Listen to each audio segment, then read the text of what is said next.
Last time ಪೂರ್ಣ ಸಂತೆಗೆ ಹೋದಾಗ ಅಲ್ಲಿ ಫ್ರೆಶ್ ಪುಂಡಿ ಪಲ್ಯ ಸಿಕ್ಕಿತ್ತು. ಇವತ್ತು ಪುಂಡಿ ಪಲ್ಯ ಹೆಂಗ್ ಮಾಡೋದು ಅಂತ ನೋಡೋಣ. ಮೊದಲಿಗೆ ಪುಂಡಿ ಪಲ್ಯನ ಕುದಿಸ್ಕೊಂಡು ನೀರು ಬಸ್ಕೋಬೇಕು.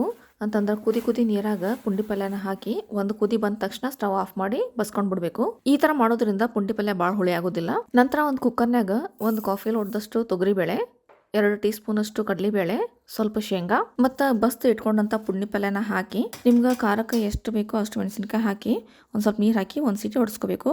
ನಾ ಇಲ್ಲಿ ಮೆಣಸಿನ್ಕಾಯಿ ಬದಲು ಚಟ್ನಿ ಯೂಸ್ ಮಾಡಾಕ್ತೀನಿ. ಇಲ್ಲಿ ನಾನು ಒಂದು ಕಟ್ಟು ಪುಂಡಿ ಪಲ್ಯ ತೊಗೊಂಡಿನಿ. ಅದ್ರ ಪ್ರಕಾರ ಎಲ್ಲ ಸಾಮಾನುಗಳು ಹಾಕಾಕ್ತೀನಿ. ಇದನ್ನು ಚಮಚಲಿಂದಲೇ ಒಂದು ಸ್ವಲ್ಪ ಮ್ಯಾಶ್ ಮಾಡ್ಕೋಬೇಕು. ಬಾಳೆನ್ ಮಾಡ್ಕೊಳ್ಳೋದು ಬೇಡ. ನನಗಿದು ಇನ್ನೊಂದು ಸ್ವಲ್ಪ ಅಳ್ಳಕ್ಕೆ ಬೇಕಾಗೈತಿ. ಹಿಂಗಾಗಿ ನಾನು ಇದಕ್ಕೆ ಇನ್ನೊಂದು ಸ್ವಲ್ಪ ಕುದಿಸಿದ ನೀರು ಹಾಕಾಕ್ತೀನಿ.